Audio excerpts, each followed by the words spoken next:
बोतल से एक घूंट अपने गर्लफ्रेंड को पिला रहा, बॉयफ्रेंड को। लेकिन ये भारत की धरती या भगवान का जन्म होता है, जिस धरती पर ईश्वर जन्म लेते हैं। राम और कृष्ण 2 बार पैदा हो गए। अमेरिका, लंदन, चीन, जापान में भगवान ने कभी अवतार नहीं लिया, आगे भी कभी अवतार नहीं लेंगे। जब भी भगवान की मौज होगी, धरती पर आना होगा मानव शरीर धारण करके, वो भारत की धरती पर जन्म लेते हैं। उसमें भी उन्होंने निश्चित कर दिया, चतुष्कोण बना दिया, मैं वहीं पैदा होऊंगा। भगवान भोले की नगरी काशी, भगवान राम की नगरी अयोध्या, भगवान कृष्ण की नगरी मथुरा, ऋषि मुनियों की धरती प्रयागराज, इलाहाबाद, ये गंगा जमुना का द्वार। भगवान ने धरती को बनाकर निश्चित कर दिया, मैं जब भी आऊँगा इसी में आऊँगा। मैं अमेरिका में नहीं आऊँगा, मैं हिमालय के उधर चीन में भी नहीं आऊँगा, मैं विंध्याचल के दक्षिण, सतपुड़ा के दक्षिण, द्रविड़ देश, तमिलनाडु, कर्नाटक, केरल में भी मैं जन्म नहीं लूँगा। मेरा जब भी जन्म होगा गंगा जमुना के दोआब में होगा, जिसको आर्य देश कहा जाता, आर्यावर्त। कम से कम इस धरती को तो शुद्ध रखो आप, इसको लंदन अमेरिका मत बनाओ, भगवान नाराज हो जाएंगे। इसलिए जय गुरुदेव मिशन आपको कुछ समझाना चाहता है। जय गुरुदेव मिशन कोई कथा कीर्तन नहीं है। जय गुरुदेव मिशन एक रिवोल्यूशन है, क्रांति है। जय गुरुदेव मिशन एक इनकलाब है। धर्म में जितना आडंबर, पाखंड, कूड़ा कचरा देख रहे हो, सब काट कूट करके छांट के किनारे कर दिया जाएगा और सही सच्चा सनातन धर्म पटना में स्थापित हो जाएगा। ये काम, ये संकल्प हमारे गुरु महाराज का, ये मिशन हमारे पूज्य महाराज जी का, और इसी मिशन के साथ हमारे लाखों भाई बहन देखो शाकाहारी जैकेट पहनकर मेहनत कर रहे हैं। जगह जगह छोटे बड़े आयोजन होते रहते, समझाया जा रहा। बाकी तो धर्म की तो ऐसी तैसी हो ही चुकी। हमारे गुरु महाराज इस पर देखो एक कहानी सुनाते थे, एक कहानी सुनाते थे अपने ज़माने में कि नदी के किनारे बालू पर एक देवी का बड़ा सुंदर मंदिर बना था।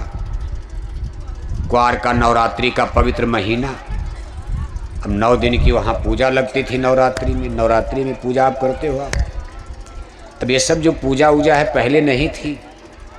ये मत सोचो रामकृष्ण के ज़माने में नवरात्रि चलती थी, बस मछली 10 दिन के लिए व्रत रहो, 10वें दिन अंडा खाना शुरू कर दिया। ये सब भगवान राम के ज़माने में गुरु पूजा।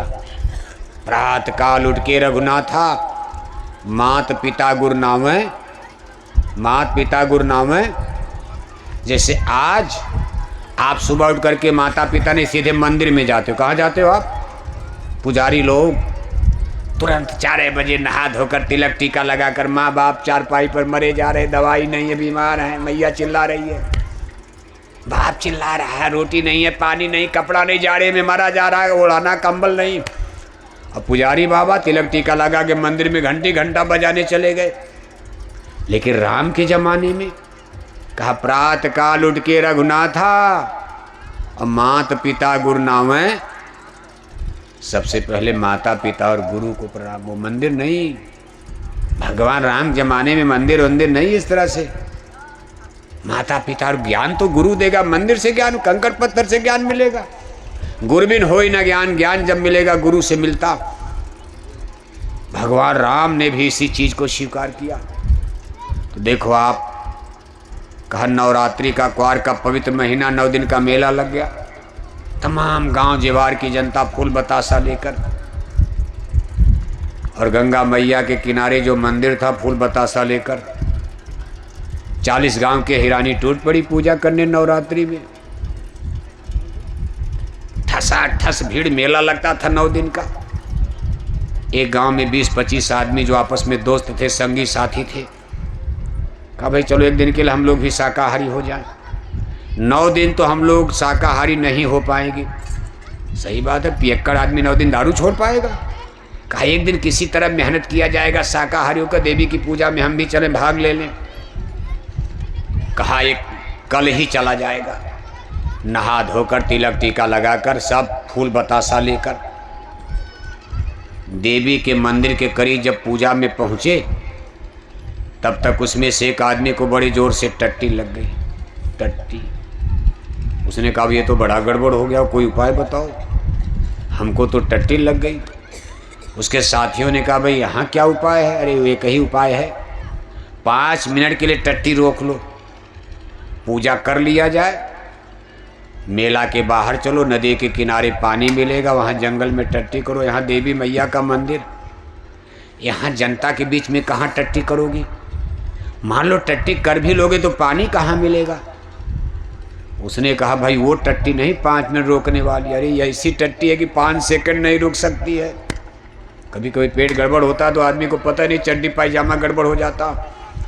कहा ये टट्टी रुकने वाली नहीं है, 5 सेकंड की देरी अगर हो गई तो आज मेरा चड्डी पायजामा खराब हो जाएगा, आज बड़ी जनता में मेरी बड़ी बेइज्जती हो जाएगी। कितनी बड़ी बेइज्जती होगी अगर टट्टी चड्डी में हो गई, जनता देखेगी। हमारी इज्जत बचाओ, कोई उपाय बताओ। तो उसके साथियों ने कहा देखो बस एक उपाय है, नीचे है बालू, बालू में गड्ढा करना, हाथ से कोई बड़ी बात तो है नहीं, खूब गड्ढा करो, बैठ जाओ धीरे से, हम लोग घेर कर तुमको खड़े हो जाते, नीचे कौन देख रहा? सबका ध्यान तो देवी मैया के मंदिर की तरफ लगा है। तुम धीरे से बैठ करके टट्टी करो, बालू की पिंडी। चबूतरा जरा मजबूत बनाना, किसी पुजारी का भगत का पैर न पड़े, टट्टी लग जाएगी 10 गाली देगा कि कौन बेवकूफ़ आदमी मैया के मंदिर के सामने टट्टी कर दिया। इसलिए इतना ज़्यादा बालू लगा के पिंडी बना देना चबूतरा। अब उसको तो सुनते ही नुस्खा मिल गया, बैठा टट्टी किया, बालू चढ़ाया, तुरंत खड़ा हो गया, चड्ढी पायजामा पहन लिया, टनाटन। पानी मिला नहीं, पानी मिला नहीं, चड्ढी पायजामा पहन लिया। अब वो आदमी लगा सोचने कि हम तो अशुद्ध हो गए, हमारी शरीर अशुद्ध, हमारा फूल बतासा अशुद्ध। क्यों कि टट्टी किया, पानी मिला नहीं तो फूल बतासा सब अशुद्ध। अब पूजा क्या करेंगे? अब चलो कल पूजा नहा धोकर फिर से करेंगे। अपना फूल बतासा उसी चबूतरे पर फेंक दिया, ऐसे रख दिया, ऐसे रखा है ना, ऐसे रख दिया। उसके साथ ही लगे सोचने कि हम भी तो अशुद्ध हो गए, हमारे सामने ही तो टट्टी किया। मान लो हम लोग ना देखे होते, ना देखो दुनिया में क्या क्या हो रहा, क्या फ़र्क, आपके घर में ही क्या हो रहा बगल कमरे में, लेकिन जब देख लोगे तो घृणा हो जाएगी। अब उसके साथियों ने देखा कि हमारे सामने टट्टी कर रहा, कभी हम भी पूजा करने लायक, देवी के मंदिर में जाने लायक हम भी नहीं रह गए, हम लोग भी कल पूजा करेंगे फिर से। सब अपना फूल बतासा उसी चबूतरे पर फेंक कर निकल गए। अब कल पूजा किया जाएगा। पीछे से जनता आई तो देखा इतना फूल बतासा चढ़ा है, तो लोगों ने कहा ये कौन देवस्थान, किस देवी का स्थान है? तो एक आदमी का ना ये देवी नहीं, किसी का गिर गया होगा भूल चूक में। अरे कहा भाई गिरेगा, 1 गिरेगा, 2 गिरेगा, 3 गिरेगा, 5 गिरेगा, इतना गिरेगा? इतना इतना फूल बतासा चढ़ा है, निश्चय ही किसी ये भी देवी का स्थान है। तब तक एक आदमी सुन रहा था, उसने दाव मार दिया, झूठ बोल दिया, दुनिया है क्या करोगे आप? वो दौड़ करके आगे आ रहे, कहा इसी देवी मैया ने आज रात में हमको सपना दिया था कि बच्चा कल नदी के किनारे मैं प्रकट होने और मेरा प्रगटीकरण होगा। मैंने कहा मैया आपका नाम क्या रहेगा, आप कौन देवी हो? तो मैया ने कहा मैं हूँ हंगामा देवी, मेरा नाम है हंगामा देवी। क्या नाम है? हंगामा देवी। अब जब सपने की बात आ गई, जनता ने सही मान लिया, दुनिया है क्या करोगे आप? जैसे किसी ने कह दिया हमारी देवी ने सपना दिया है कि हमको एक मुर्गा चढ़ा दो, एक बकरा चढ़ा दो, गांव वाले घबराएंगे, भाई चल जल्दी चढ़ाओ नहीं तो चंडी नाराज हो जाएगी। बस ऐसे दुनिया में धर्म कर्म सब धोखा हो गया। उसने तो झूठा सपना मारा, उसको पुजारी बनना था, कि भाई दाव मार दो, हो सकता है यहीं दान दक्षिणा मिलती रहेगी, पुजारी हम बन जाएंगे। जब उसने सपने की बात बताई तो लोगों ने कहा बात पक्की ही, निश्चय ही हंगामा देवी प्रकट हो गई। तब तक 4 आदमी देवी जागरण का गीत गाने बैठ गए। देवी जागरण हो रहा, देवी प्रगटीकरण हो रहा, देवी का गीत बन गई, गीत बना दिया। कहा जय मैया हंगामा देवी, जय जय हो हंगामा देवी। जगत तारणी हंगामा देवी, भव तारणी हंगामा देवी, जय मैया हंगामा देवी, कीर्तन शुरू। तब तक दो आदमी चादर लेकर दक्षिणा लेने खड़े रहे। कहा दक्षिणा देते जाओ, कल से मैया का मंदिर बनेगा। मैया बालू में अकेले कब तक रहेगी, यहाँ पुजारी रखा जाएगा, दक्षिणा दो। चंदा भी इकट्ठा होने लगा।